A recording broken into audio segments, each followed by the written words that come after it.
NNTV Telugu news కి స్వాగతం. ముందుగా ముఖ్యాంశాలు.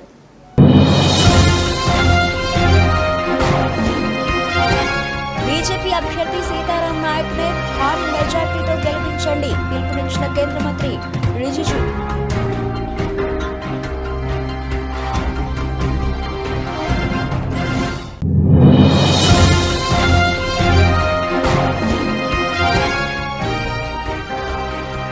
అట్టహాసంగా జరిగిన పోటీ ముత్యాల నాయుడు నామినేషన్ పెద్ద సంఖ్యలో పాల్గొన్న వైసీపీ శ్రేణులు.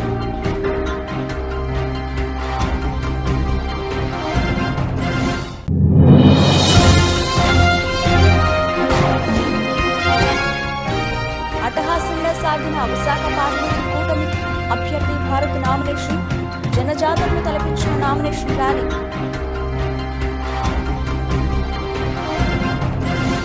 ఈ నెల 24న జరిగే రాగడి లక్ష్మారెడ్డి నామినేషన్ వేయబోతున్న సందర్భంగా BRS party working president KTR వస్తున్నారు. కావున నామినేషన్ కార్యక్రమాన్ని మల్కాజ్గిరి పార్లమెంటు నియోజకవర్గ ప్రజలు విజయవంతం చేయవలసిందిగా కోరుతున్నారు. మల్కాజ్గిరి పార్లమెంటు పరిధిలోని మేడ్చల్ నియోజకవర్గం బీఆర్ఎస్ పార్టీ నాయకుల సన్నాహక సమావేశంలో పాల్గొన్న మల్కాజ్గిరి పార్లమెంటు అభ్యర్థి రాగడి లక్ష్మారెడ్డి, మాజీ మంత్రి మేడ్చల్ నియోజకవర్గ ఎమ్మెల్యే మల్లారెడ్డి, ఎమ్మెల్సీ షంబీపూర్ రాజు, కుకట్పల్లి నియోజకవర్గ ఎమ్మెల్యే మాధవరం కృష్ణారావు పాల్గొనడం జరిగింది. చాలా రూమర్స్ ఉన్నాయి, కాంగ్రెస్ పార్టీ మీద చాలా రూమర్స్ ఉన్నాయి, అందరికీ తెలిసిన విషయమే. మరి కాంగ్రెస్ పార్టీ వాళ్ళు ఇంతకుముందు జరిగినట్టు హుజూరాబాద్లో డమ్మీ క్యాండిడేట్కి ఇచ్చిర్రు, అప్పుడు ఈటల రాజేందర్ని గెలిపించారు. కాంగ్రెస్ పార్టీ డమ్మీ క్యాండిడేట్ హుజూరాబాద్లో ఇచ్చి మరి గెలవడానికి తోడ్పడరు అనేది ఒక నింద ఉంది, మీకు అందరికి తెలుసు. మరి ఇప్పుడు అనుకుంటారు అందరు కూడా వేసుకుంటూ జై తెలంగాణ, జై తెలంగాణ, జై కేసీఆర్, జై కేసీఆర్, జై మల్లన్న, జై మల్లన్న, జై రాజన్న. Thank you.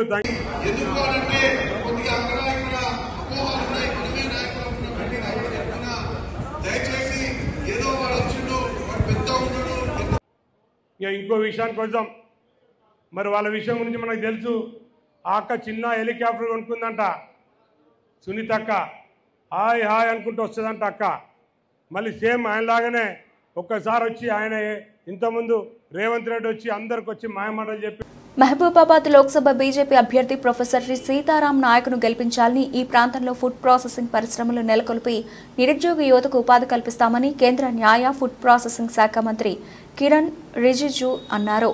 మహబూబాబాద్ జిల్లా కేంద్రంలోని కలెక్టర్ కార్యాలయంలో బీజేపీ అభ్యర్థి ప్రొఫెసర్ సీతారాం నాయక్ నామినేషన్ను దాఖలు చేశారు. అనంతరం బీజేపీ అభ్యర్థి సీతారాం నాయక్ గెలుపు కోరుతూ రోడ్ షో నిర్వహించారు. ఈ రోడ్ షోలో మోనాలు, పోతరాజుల విన్యాసాలు, కొమ్ము నృత్యాలు, గిరిజన సాంప్రదాయ నృత్యాలు, డప్పు కళాకారుల విన్యాసాలతో ఈ రోడ్ షో స్థానిక ఎన్టీఆర్ స్టేడియం నుంచి అట్టహాసంగా తహసీల్దార్ కార్యాలయ సెంటర్ వరకు కొనసాగింది. ప్రజలను ఉద్దేశించి కేంద్ర మంత్రి మాట్లాడుతూ గత 70 సంవత్సరాలుగా దేశంలో పరిష్కారం కాని ఎన్నో సమస్యలను మోదీ సర్కార్ పరిష్కరించిందని, కాంగ్రెస్ పార్టీ ఒక వర్గానికి ప్రాధాన్యతనిచ్చి మిగతా వర్గాలను విస్మరించిందని విమర్శించారు. ఆదివాసీ గిరిజన మహిళను రాష్ట్రపతిని చేసిన ఘనత భాజపాకే దక్కిందని, ఉద్యోగ రాజకీయాల్లో 33% మహిళలకు రిజర్వేషన్ కల్పిస్తామన్నారు. ముచ్చటగా మూడోసారి మోదీని ప్రధానమంత్రి చేయాలని విజ్ఞప్తి చేశారు. చిన్నప్పటి నుంచి విద్యార్థి నాయకునిగానే పనిచేసి అఖిల భారతీయ విద్యార్థి పరిషత్లో పనిచేసి మరి భారతీయ జనతా పార్టీగా 7 సార్లు అరుణాచల్ ప్రదేశ్ నుంచి ప్రజాప్రతినిధి. సబ్కో మేరా నమస్కార్. బీజేపీ యొక్క అభ్యర్థి ప్రొఫెసర్ సీతారాం నాయక్ గారు ఈ నామినేషన్ కార్యక్రమానికి వచ్చిన బీజేపీ యొక్క ముఖ్య నాయకులు, సీనియర్ నాయకులు, ఇంత ఎండలో సైతం ఈ యొక్క కార్యక్రమానికి పాల్గొన్న అందరికీ కూడా హృదయపూర్వకమైన యొక్క ధన్యవాదాలు తెలియజేస్తున్నాను. मैं उनका संदेश लेके आपके पास आया हूँ. मैं यहाँ के महबूबाबाद में जितना भी आदिवासी है, हमारे यहाँ शेड्यूल कास्ट, यहाँ बैकवर्ड क्लास, बिजनेस, सबके ओर से आदरणीय प्रधानमंत्री नरेंद्र मोदी जी को अभिनंदन करता हूँ कि इस क्षेत्र में महबूबाबाद में बहुत ही एक्सपीरियंस, बहुत ही मेहनत करने वाला, बहुत अच्छा इंसान प्रोफेसर सीताराम नायक जी को बीजेपी कैंडिडेट बनाया है. और आज पूरा देश में भारतीय जनता पार्टी का लहर दौड़ रहा है और तेलंगाना में भी भारतीय जनता पार्टी की लहर देख रहा हूं। अभी 19 तारीख नॉर्थ ईस्ट इंडिया में और कुछ हिस्से में फर्स्ट फेज पहला चरण इलेक्शन हो गया है। हमारे वहां में कांग्रेस का एक भी एमपी एमएलए सीट मिलने वाला नहीं है। पूरा का पूरा भारतीय जनता पार्टी स्वीप कर रहा है। वैसे ही आज मैं तेलंगाना में आया हूं, तो मैं लंबा नहीं करते हुए मैं अपना संदेश देना चाहता हूं। सबसे पहले हमारा आदिवासियों की ओर से, जब बाबा साहब भीमराव अंबेडकर पहला कानून मंत्री बना था हिंदुस्तान का, उसके बाद से लेकर के मेरे समय तक कांग्रेस पार्टी ने किसी शेड्यूल कास्ट शेड्यूल ट्राइब को इस देश का लॉ मिनिस्टर नहीं बना पाया। पहला लॉ मिनिस्टर मुझे बना करके आदिवासियों को इज्जत दिया है। इसलिए मैं अपने ओर से అనకాపల్లి వైఎస్ఆర్సీపీ ఎంపీ అభ్యర్థి బూడి ముత్యాల నాయుడు నామినేషన్ ర్యాలీ అనకాపల్లి జిల్లా మాడుగుల నుండి అనకాపల్లి పట్టణం మీదుగా కలెక్టర్ ఆఫీస్కు చేరుకుంది. మధ్యాహ్నం 1:30 సమయంలో బూడి ముత్యాల నాయుడు నామినేషన్ ప్రక్రియ మొదలైంది. 3 గంటల సమయంలో నామినేషన్ ప్రక్రియ పూర్తవడంతో విలేకరులతో మాట్లాడారు. రాష్ట్ర ముఖ్యమంత్రి జగన్మోహన్ రెడ్డి ఆశీస్సులతో అనకాపల్లి ఎంపీ అభ్యర్థిగా పోటీ చేయుచున్న తరుణంలో నేడు నామినేషన్ వేశానన్నారు. అదేవిధంగా 24న జరగబోయే అసెంబ్లీ అభ్యర్థి మలసాల భరత్ కుమార్ నామినేషన్ నేపథ్యంలో భారీ ర్యాలీగా వచ్చి భరత్ కుమార్ నామినేషన్ ప్రక్రియ విజయవంతం చేయాలని కోరారు. మరోసారి రాష్ట్రంలో ముఖ్యమంత్రిగా జగన్మోహన్ రెడ్డిని గెలిపించాలన్నారు. ఉమ్మడి కూటమి దుష్ట శక్తులు ఎన్ని పన్నాగాలు పనినా జగన్మోహన్ రెడ్డి గెలుపు ఖాయమని హర్షం వ్యక్తం చేశారు. ఎంపీగా బూడి ముత్యాల నాయుడును, ఎమ్మెల్యేగా మలసాల భరత్ కుమార్ని, అలాగే జిల్లాలో వైఎస్ఆర్సీపీ అభ్యర్థులను గెలిపించి ముఖ్యమంత్రి జగన్మోహన్ రెడ్డి నాయకత్వంలో మరోసారి అవకాశం కల్పించాలని కోరారు. అసెంబ్లీ సమన్వయకర్త సోదరులు మలసాల భరత్ కుమార్ గారి నాయకత్వంలో మరి ఈ రోజు మా గౌరవ ఎంపీ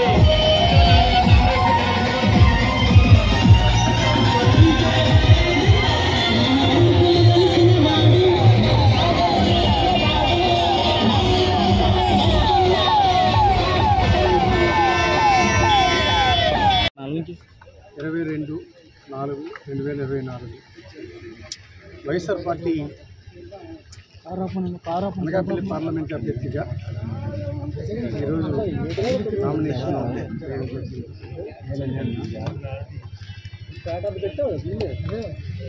నామినేషన్ కార్యక్రమంలో పాల్గొన్నటువంటి ప్రతి ఒక్కరు కూడా హృదయపూర్వక ధన్యవాదాలు తెలియజేస్తున్నాను. నాతో పాటు నామినేషన్ దాఖలు చేసిన శాసనసభ అభ్యర్థి భరత్ కుమార్, చెల్లమ్మ, ప్రస్తుత అనకాపల్లి పార్లమెంటు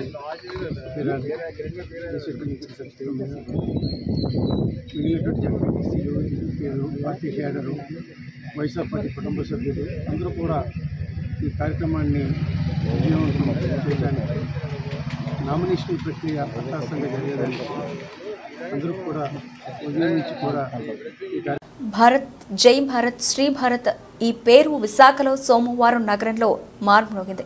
విశాఖ పార్లమెంటు కూటమి అభ్యర్థి భారత్ నామినేషన్ వేయడానికి కలెక్టరేట్కు భార్య సమేతంగా విశాఖలోని వివిధ నియోజకవర్గాల నుంచి పోటీ చేస్తున్న అభ్యర్థులు కదలిరాగా నామినేషన్ కార్యక్రమం జనజాతరను తలపించింది.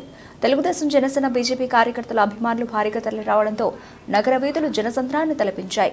ఎన్టీఆర్ విగ్రహానికి పుష్పాంజలి ఘటించి నామినేషన్ కార్యక్రమానికి ర్యాలీగా బయలుదేరిన భారత్కు భార్య తేజస్విని, కుమారుడు ఆర్యవీరు వెంట వచ్చారు. తెలుగు మహిళలు మంగళహారతులు ఇవ్వగా కుటుంబ పెద్దలు ఆశీర్వదించారు.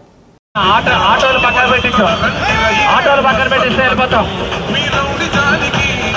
ఆటోలు పక్కన పెట్టమని ప్రచారానికి బైకులు కూడా సైడ్ నుంచి వెళ్ళాలి.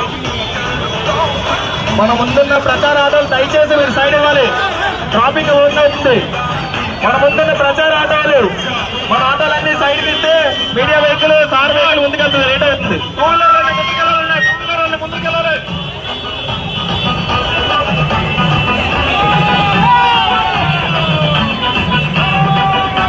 టూ వీలర్ అన్ని ముందు పంపించండి.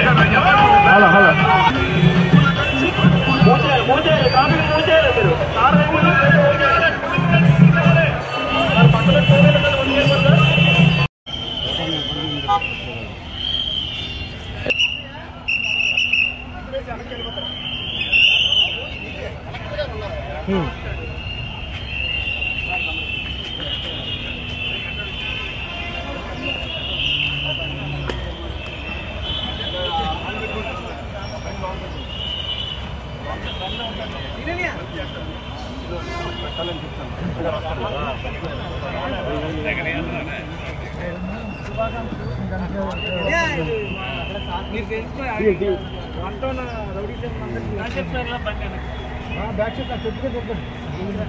విశాఖపట్నం పార్లమెంటు స్థానానికి వైఎస్ఆర్సీపీ అభ్యర్థిగా డాక్టర్ శ్రీమతి బొత్స ఝాన్సీ లక్ష్మి సోమవారం నామినేషన్లు దాఖలు చేశారు.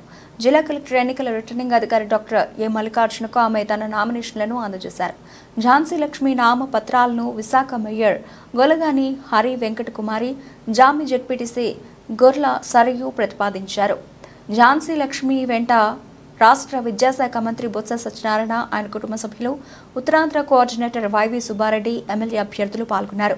ముందుగా బొత్స సత్యనారాయణ, ఝాన్సీ లక్ష్మి దంపతులు విశాఖపట్నం ఎండాడలో క్యాంపు కార్యాలయంలో ఉన్న ముఖ్యమంత్రి జగన్మోహన్ రెడ్డిని కుటుంబ సభ్యులతో సహా కలుసుకున్నారు. అనంతరం బీచ్ రోడ్లో ఉన్న Lawsons Bay colony YSRCP MP అభ్యర్థి కార్యాలయంలో ఎమ్మెల్యేలు దివంగత ముఖ్యమంత్రి డాక్టర్ వైఎస్ రాజశేఖర రెడ్డి ప్రతిమకు పూలమాలలు వేసి నివాళులర్పించారు.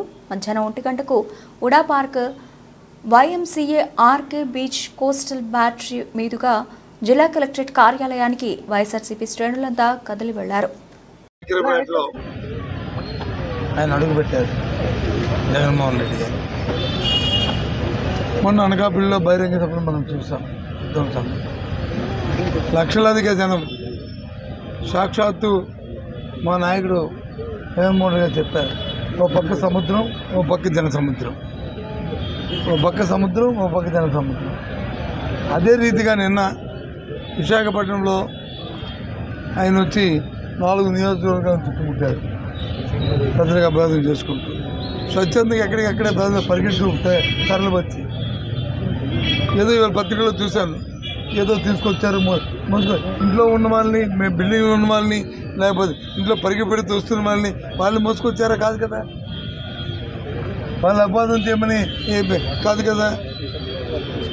వాళ్ళు వచ్చి రెస్పాన్స్ ఇస్తుంటే వాళ్ళు ప్రతి రెస్పాన్స్ ఇవ్వడం వచ్చి అది మ్యానిపులేషన్ కాదు కదా. కాబట్టి ఇవాళ వాస్తవ విషయాలు మనం చూసుకుంటే ఇవాళ జగన్మోహన్ రెడ్డి గారికి ఏదైతే పాదయాత్ర చేసినప్పుడు ఆయనకి ఏదైతే ఆయన మద్దతు వచ్చిందో, ఆ తర్వాత 19 ఎన్నికల్లో ఏ విధంగా అయితే ప్రజా విలువ ఆయన వచ్చి ఆశీర్వదించిందో అంతకంటే రేపు మిన్నగా ఇంకా ప్రజాదరణ ఉండబోతుంది. అదే వారి నమ్మకం. అందుకే వైనాట్ 175 నీ ప్రజా మా ముఖ్యమంత్రి, మా పార్టీ అధ్యక్షుడు జగన్మోహన్ రెడ్డి గారి ఆశీస్సులతో రేపు మే 13 జరగబో సార్వత్రిక ఎన్నికల్లో విశాఖ పార్లమెంట్ అభ్యర్థిగా బొత్స ఝాన్సీ గారు ఈరోజు నామినేట్ చేయడం జరిగింది. ఆమెతో పాటు విశాఖ పార్లమెంట్ నియోజకవర్గంలో ఉన్న 7 శాసనసభ్యులు కూడా వివిధ తారీఖుల్లో రేపు 25వ తారీఖు లోపల వాళ్ళు కూడా ఆల్రెడీ కొంతమంది వేయటం జరిగింది. కొంతమందికి వేసే కార్యక్రమం రేపు 2 ముగిసిపోతుంది. ఈ 7 నియోజకవర్గాల్లో విశాఖ పార్లమెంట్ నియోజకవర్గాల్లో వైఎస్ఆర్ కాంగ్రెస్ పార్టీ అభ్యర్థులు అత్యధిక మెజారిటీతో గెలిచే విధంగా ప్రజలు ఆశీర్వదించాలని మీ ద్వారా విశాఖ పార్లమెంట్లో ఉన్న ప్రజలందరినీ కూడా కోరుకోవడం. ఎందుకంటే నిన్నే చూశారు విశాఖపట్నంలో నిన్న జరిగిన బస్సు యాత్ర, సిద్ధం బస్సు యాత్ర ద్వారా ఏ విధంగా అయితే విశాఖ పార్లమెంటు పరిధిలో ఉన్న 5 నియోజకవర్గాల్లో జరిగిన బస్సు యాత్రలు జనం లక్షలాది మంది జన ప్రభంజనంలాగా వచ్చి గౌరవ ముఖ్యమంత్రి గారు, మా పార్టీ అధ్యక్షుడు జగన్మోహన్ రెడ్డి గారి బస్సు యాత్రని విజయవంతం ఏ విధంగా చేశారో, ఎందుకంటే ఆయన మీద నమ్మకం ఉండబట్టే విశాఖపట్నానికి ఈ ప్రాంతాన్ని అభివృద్ధి అవుతుంది. గత 2-3 సంవత్సరాల్లో విశాఖపట్నంలో జరిగిన అభివృద్ధి చూశారు కాబట్టి మా ముఖ్యమంత్రి గారి ఆశీస్సులతో ఈరోజు వైఎస్ఆర్సీపీ పార్టీ నుంచి విశాఖపట్నం పార్లమెంట్ అభ్యర్థినిగా విశాఖ ఆడబడిచకు అవకాశం ఇచ్చారు. ఈరోజు నామినేషన్ పెద్దలందరి మరి వారి సహాయ సహకారాలు ఆశీస్సులతో ఈరోజు ఇక్కడ వచ్చి నామినేషన్ గౌరవ పెద్దలు రాజ్యసభ సభ్యులు మా రీజనల్ కోఆర్డినేటర్ గారు వారి వైవి సుబ్బారెడ్డి గారి ఆధ్వర్యంలో అలాగే మా శాసనసభ్యులుగా పోటీ చేస్తున్న వారు ప్రస్తుత శాసనసభ్యులు అయిన అవంతి శ్రీనివాసు గారు కానీ, అట్లాగే గౌరవులు బొత్స సత్యనారాయణ గారు కానీ, అలాగే ఇక్కడ వాసుపల్లి గణేష్ గారు కానీ, అలాగే నాగిరెడ్డి గారు, పెద్దలు నాగిరెడ్డి గారు కానీ ఇక్కడ కానీ ఇచ్చేశారు.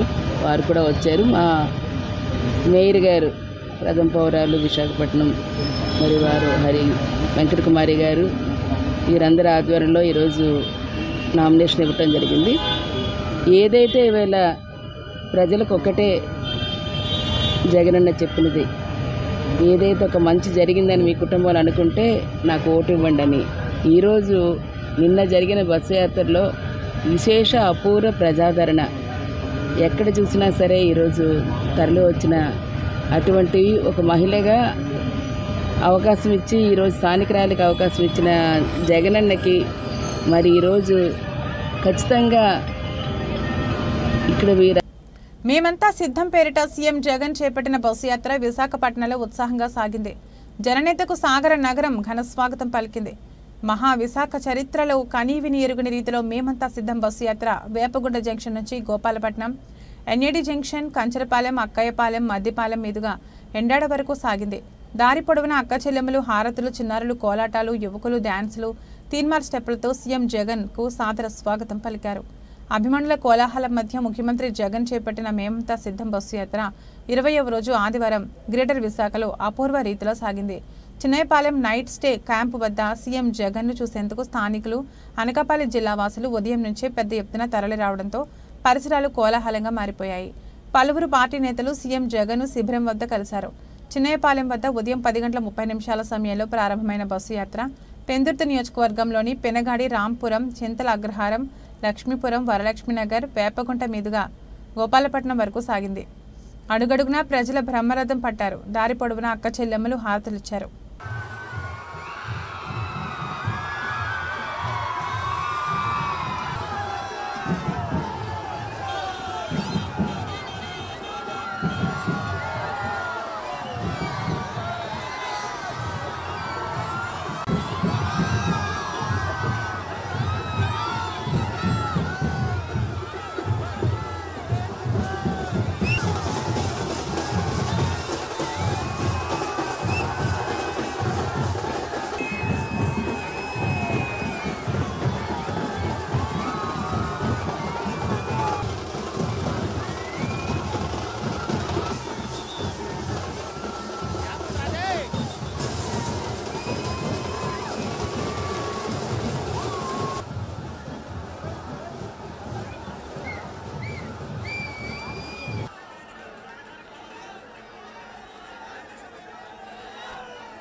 పవన్ కళ్యాణ్ రాజకీయం ప్రస్తావనం సీఎం పదవి కావాలనే స్థాయి నుంచి 10 ఎమ్మెల్యే సీట్లకు పడిపోయిందని సజ్జల రామకృష్ణారెడ్డి అన్నారు.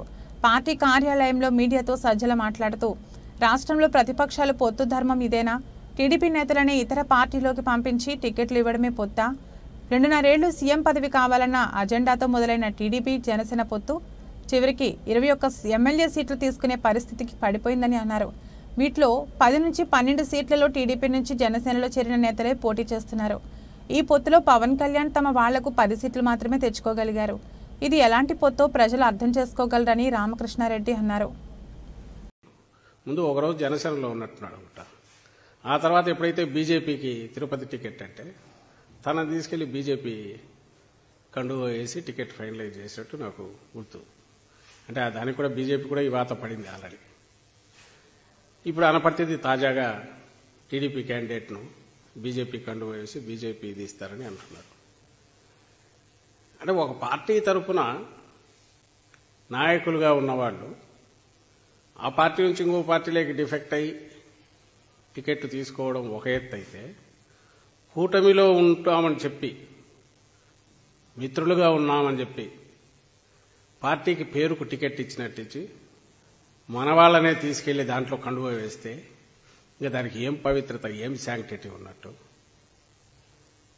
అది వాళ్ళు ఎందుకు భరిస్తున్నారో అర్థం కావట్లే.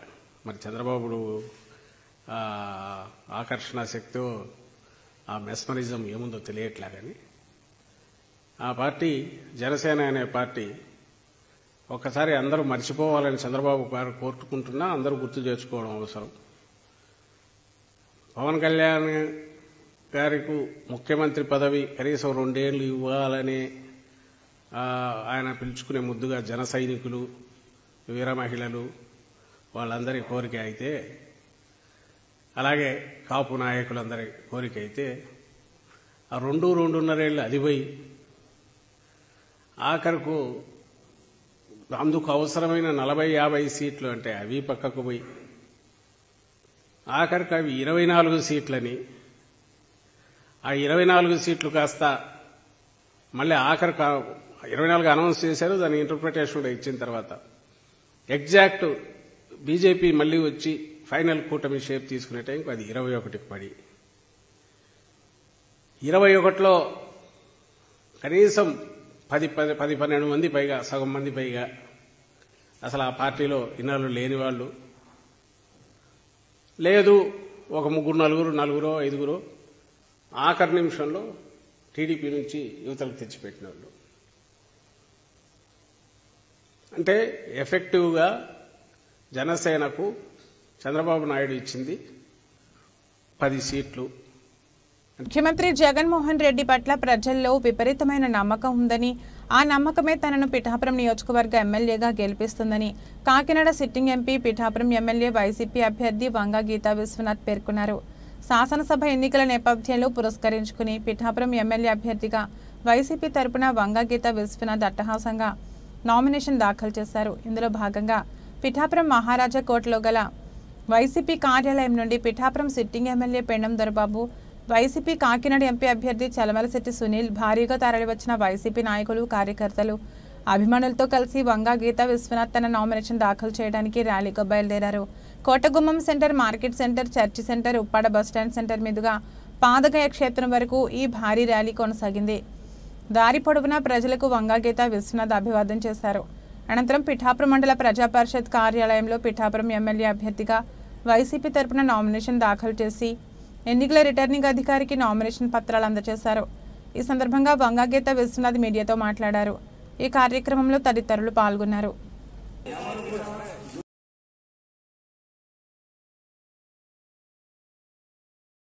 మాకు ప్రజల నుంచి మాకు ఆదరణ బాగా లభిస్తుంది. ప్రజలకు నేను దగ్గరగా ఉంటానని ప్రజలు కూడా భావిస్తున్నారు. నేను కూడా చాలా సంవత్సరాల నుంచి ప్రజలతో నాకు సత్సంబంధాలు ఉన్నాయి. కాబట్టి ప్రజలకి నమ్మకం ఉంది. వంగ గీత అయితే మాకు పిలిస్తే పలుకుతుంది, మాకు అందుబాటులో ఉంది, అవసరం వస్తే అందుబాటులో ఉండేది వంగ గీత అని చెప్తున్నారు. అంతేకాకుండా నాకు అన్ని కలిసి వచ్చేది ఏంటంటే జగన్మోహన్ రెడ్డి గారి మీద జనానికి నమ్మకం ఉంది. జనం గుండెల్లో జగన్ గారు ఉన్నారు. ఎందుకంటే ఎప్పుడు పేదల పక్షానే ఉంటాడు ఆయన. పేదలకు వెన్నంటూ ఉంటారు. పేదలకు కష్టం అంటే చాలు వచ్చి వెంటనే వాళ్ళు ఆ కార్యక్రమం ఏంటో చేసి చూపిస్తారు. అటువంటి విధంగా ఉన్నాం కాబట్టి తప్పకుండా మేము వైఎస్ఆర్సీపీ గెలుస్తుంది. బులెటిన్ ముగించే ముందు హెడ్లైన్స్ మరోసారి.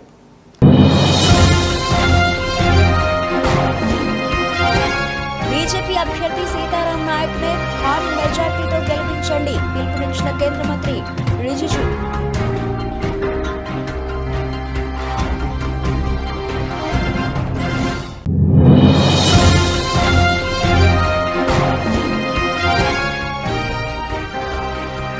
అట్టహాసంగా జరిగిన పోటీ ముత్యాల నాయుడు నామినేషన్, పెద్ద సంఖ్యలో పాల్గొన్న వైసీపీ శ్రేణులు.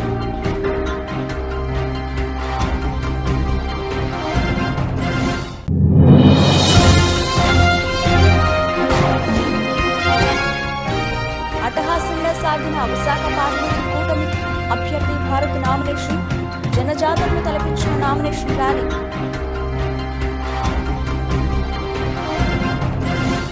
ఇవి ఇప్పటివరకు నవల్సిన అప్డేట్స్. మరిన్ని అప్డేట్స్తో మళ్ళీ కలుద్దాం. అంతవరకు సెలవు. నమస్తే.